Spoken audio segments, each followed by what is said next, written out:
திருச்செந்தூர் கோயில் கும்பாபிஷேக விழாவில் தமிழில் வேள்வி செய்ய அனுமதி கோரிய வழக்கு தொடர்பாக தற்பொழுது அறநிலையத்துறைக்கு உத்தரவு பிறப்பிக்கப்பட்டிருக்கிறது.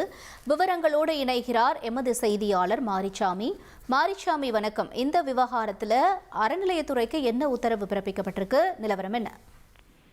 திருச்செந்தூர் முருகன் கோவிலில் நடைபெறவுள்ள கும்பாபிஷேக விழாவில் வேள்வி குண்டங்களில் தமிழில் வேள்வி செய்ய அனுமதி கோரி கோவையைச் சேர்ந்த சந்திகேஸ்வரர் சேவை அறக்கட்டளையின் தலைவர் சுரேஷ் பாபு மெட்ராஸ் உயர்நீதிமன்ற மதுரை அமர்வில் ஒரு வழக்கை தொடர்கிறார். அந்த வழக்கில் விசாரணையில் மனுதாரர் வேள்வி குண்டம் நிகழ்வுகளில் தமிழில் வேள்வி செய்ய அனுமதிப்பது குறித்து பரிசீலனை செய்து உரிய உத்தரவு பிறப்பிக்க வேண்டும் என நீதிபதி இந்து சமய அறநிலையத்துறைக்கு உத்தரவு பிறப்பித்திருக்கிறார்.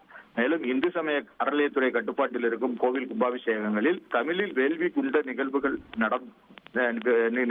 நடத்த இந்து சமய அறநிலையத்துறை ஆணையர் செயல் திட்டத்தை வகுக்க மெட்ராஸ் உயர்நீதிமன்ற மதுரை அமர்வானது உத்தரவு பிறப்பித்திருக்கிறது.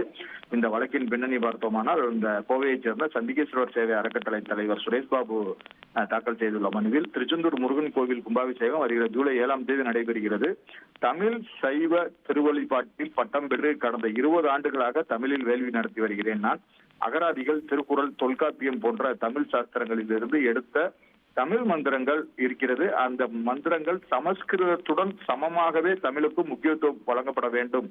ஆகவே என திருச்செந்தூர் முருகன் கோவிலில் நடைபெற உள்ள கும்பாபிஷேக விழாவில் தமிழில் வேள்வி ஆசிரியர்களுக்கு சம உரிமை வழங்கி வேள்வி குண்டங்களில் தமிழில் வேள்வி செய்ய அனுமதிக்க வேண்டும். விமான கலசம், கருவறைகளில் தமிழ் வேள்வி ஆசிரியர்களை அனுமதிக்க உத்தரவிட வேண்டும் என கேட்டிருக்கிறார்.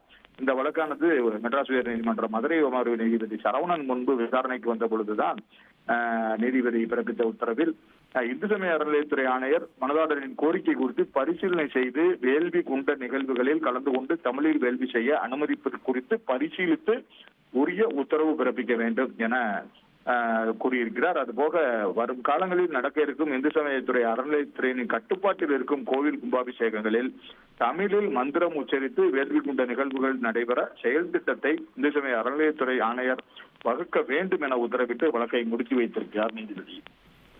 தகவல்களுக்கு நன்றி மாரிச்சாமி.